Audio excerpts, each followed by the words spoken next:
Hi పిల్లలు, అందరూ బాగున్నారా? ఒకసారి నవ్వండి, నవ్వండి అందరూనే. అయ్యో వెరీ గుడ్, మేకడ బాగా అవుతుంది అంటుంది. వెరీ గుడ్, మంచిది. చాలా మంది ఈరోజు రాలేదు, ఎందుకంటే బయట వాతావరణం వేడిగా ఉంది. నెంబర్ 2, వినాయక చవితి సందర్భంగా ఊర్లో వెళ్ళిపోయారు కొంతమంది అటు ఇటు తిరుగుతూ ఉన్నారు. మీరు వచ్చారు, చాలా సంతోషం. మనము పోయిన వారం రాత్రి పెట్టలేదు, ఎందుకంటే హైదరాబాద్ నేను వెళ్ళాను, అందుకు పెట్టలేదు. అంత ముందు వారం మనం ప్రాబ్లమ్స్ వల్ల పెట్టలేదు, మీకు అందరికీ తెలుసు.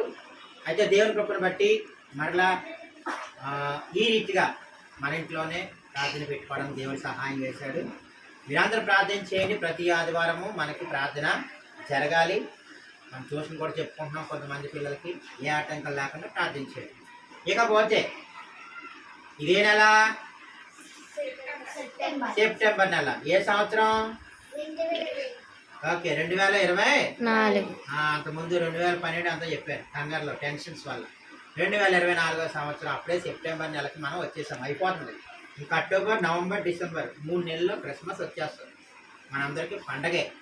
లాస్ట్ ఇయర్ మీకు క్రిస్మస్కైనా కొత్త బట్టలు అన్నీ ఇచ్చారు.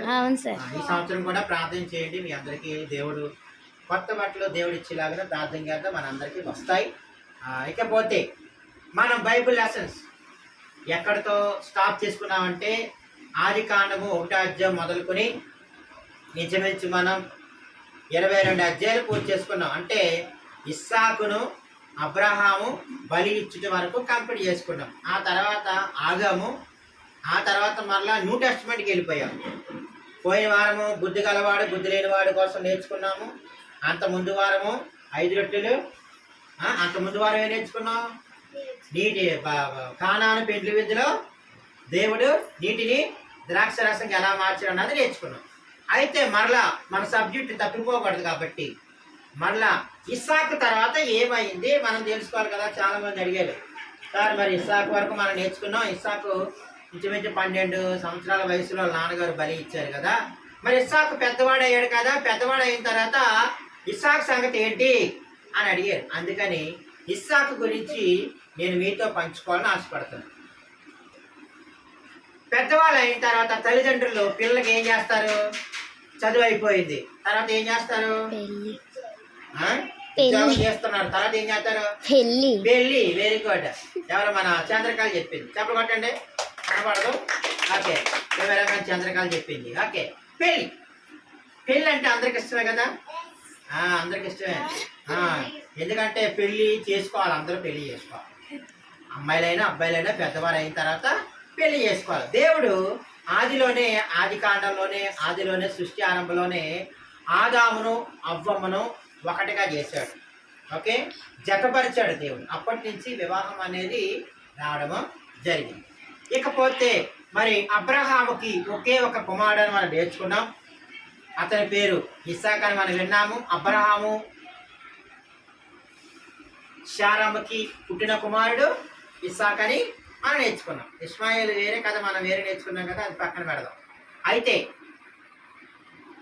ఈ అబ్రహాము తన ఒక్కగానొక్క కుమారుడికి ఇస్సాకుకి పెళ్లి చేయాలని తలంచినప్పుడు ఆ చుట్టుపక్కల చాలా రాజ్యాలు ఉన్నాయి, చాలా ఊర్లు ఉన్నాయి. కానీ వాటిలన్నిటి దగ్గరికి వెళ్ళకుండా తన సొంత ప్రజల దగ్గరికి వెళ్ళి అమ్మాయిని తెచ్చుకోవాలని ఆలోచన చేసి అబ్రహాము పనివాడిని ఒక ఆయన పిలిచాడు. అతని పేరు చెప్తే మీరు మర్చిపోతారు. ఆ పనివాడితో చెప్పాడు, అయ్యా ఇదిగో నీ చిన్న యజమానుడికి వివాహం చేయాలనుకుంటున్నాం, పెళ్ళి చేయాలనుకుంటున్నాం. ఇంకేమంటారు? వివాహము, పెళ్ళి, ఇంకేమంటారు? మ్యారేజ్, ఇంగ్లీష్ మ్యారేజ్, ఇంకోటి ఏదో అంటారా? పెళ్ళి, వివాహము, ఇంకోటి ఏదో అంటారు, మర్చిపోయారు. ఓకే, చేయాలనుకుంటున్నాం కాబట్టి కళ్యాణం. Very good. మళ్ళా చంద్రకాళ చెప్పింది, చదవటండి చంద్రకాళ. కళ్యాణం చేయాలనుకుంటున్నాం. కళ్యాణం అన్నా వివాహం అన్నా పెళ్ళి అన్నా ఒకటే, తెలుగు, ఇంగ్లీష్ కాదు. ఇంగ్లీష్ అంటే మళ్ళీ మ్యారేజ్ వెళ్ళిపోవాలి. చేయాలనుకుంటున్నాం కాబట్టి ఈ ఇంటికి మంచి కోడలు తీసుకురావాలి, వెళ్ళి వేటాడ అన్నారు.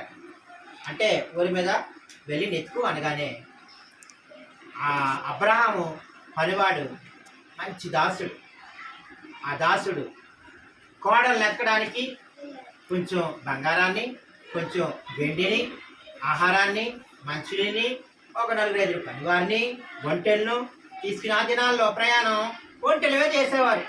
ఎందుకంటే ఎడారి ప్రాంతాలు కాబట్టి, మట్టి ప్రాంతాలు కాబట్టి, ఇసుక ప్రాంతాలు కాబట్టి, ఎడారిలో ఒంటె ఒక్కసారి కడుపు నిండా నీళ్లు తాగితే 21 రోజుల వరకు అది నీళ్లు తాగకుండా ప్రయాణం చేయగలదట. దేవుడు దాని పొట్టలో అలా ఆహారం పెట్టాడు. అందుకే నేను ఒకసారి టీవీలో డిస్కవరీ ఛానల్ అని వస్తుంటుంది, మ్యాన్ వాజ్ వైల్డ్ అని ఉంటుంది. ఇప్పుడు చూడట్లేదు అనుకోండి, ఒక 5-6 సంవత్సరాల క్రితం చూసేవాడిని. అందులో ఒకసారి సడన్గా ప్రాబ్లం పెడితే ఎడారిలో ప్రయాణం చేస్తున్న వాడు నీళ్ళు కావాలి కదా, నీళ్ళు జరగకపోతే ఎక్కడ ఒంటి చచ్చిపోయిందంట. ఆ ఒంటె పొట్టను కోసి అందులో నీళ్ళు తాగాడు. ఇలా తాగుతున్న డ్రాప్ అనుకున్నాను. అప్పుడు వాడు చెప్పాడు ఒంటి పొట్టలో నీరుని స్టాక్ పెట్టుకుంటుంది అనమాట. అందుకే అది ప్రయాణం చేసే కొద్దు దానికి దాహం వేయకుండా ఉంటుందని ఆ దినాల్లో ఒక్కసారి నీళ్ళు తాగిస్తే 21 రోజులు, 20-21 రోజులు నీళ్ళు లేకుండా అది ప్రయాణం చేయగలదు. మనం ప్రయాణం చేయగలమా మనుషులు? 1 రోజులో నీళ్ళు తాగకపోతే చచ్చిపోతాం, నూరు ఎండిపోయి చచ్చిపోతాం. అందుకని అబ్రహాం పనివాడు చక్కగా ఆ ఒంటెల మీద ప్రయాణం చేసి వెళ్ళాడు. అలాగే వెళ్ళగా వెళ్ళగా వెళ్ళగా వెళ్ళగా వెళ్ళగా కొన్ని ఊరు తిరగా ఒక ఊరు వచ్చిందంట. షార్ట్గా చెప్తున్నాను మీకు.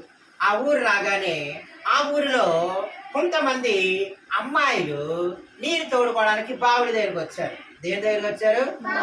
బావి అంటే తెలుసా? నుయ్యి దగ్గరకు వచ్చారు. ఆ నుయ్యలు ఎలా ఉంటాయంటే మనకలాగా బకెట్ ఎత్తి నీళ్ళు కొప్పుకుని వచ్చావు, లోతుగా ఉంటాయి. ఎడారి కదా మరి, ఎడారి ప్రాంతంలో నీళ్లు దొరకవు. ఇప్పుడు ఎడారి ప్రాంతాల్లో ఏం జరుగుతుంది? Saudi Arabia, Iraq, Iran, other countries లో ఏం జరుగుతున్నాయి? మంచినీళ్ళ కన్నా అక్కడ ఎక్కువ పెట్రోల్. ఎవరు చెప్పారు? కళ్యాణి బాగా, ఆ చంద్రకళ బాగా చదువుతుంది, అందుకే నాలెడ్జ్ ఎక్కువ. పెట్రోల్ మీరు అలా చదువుకోవాలి. పెట్రోల్ బాగా దొరుకుతుంది. మనకి ఇక్కడ లీటర్ పెట్రోల్ 112 రూపాయలు తీసుకుంటాడు. అక్కడ లీటర్ పెట్రోల్ 30 రూపాయలకో 50 రూపాయలకో దొరుకుతుంది అంతే. మంచినీళ్ళు రేట్ ఎక్కువ. మనకు మంచినీళ్ళు ఎక్కడైనా కుళ తిప్పితే మంచిగా వస్తాయి, నువ్వులో తిగినా మంచిలు వస్తాయి, పైప్ వేసుకున్నా మంచిలు వస్తాయి. అక్కడ మంచిలు రావు. పైప్ వేసి నీళ్ళు కొట్టేవాడికి ఏమవుతుంది? పెట్రోల్ వస్తుంది. అందుకే పెట్రోల్ బాగా దేవుడు వాళ్ళకి ఇచ్చారు. అంతే, ధనవంతులు అయిపోయారు పెట్రోల్ అమ్ముకుని, డీజిల్ అమ్ముకుని, ఆయిల్ అమ్ముకుని. కాబట్టి ఆ లోతుగా ఎక్కడో కానీ నీళ్ళు దొరకవు. ఆ నీళ్ళు తెచ్చుకోవడానికి ఆ ఊర్లో ఉన్నటువంటి స్త్రీలు, కన్యకులు, అమ్మాయిలు, గర్ల్స్ అందరూ కూడా సాయంకాలం పూట, చల్ల పూట, ఉదయం పూట నీళ్ళు తోడుకోవడానికి వస్తూ ఉంటారు అనమాట.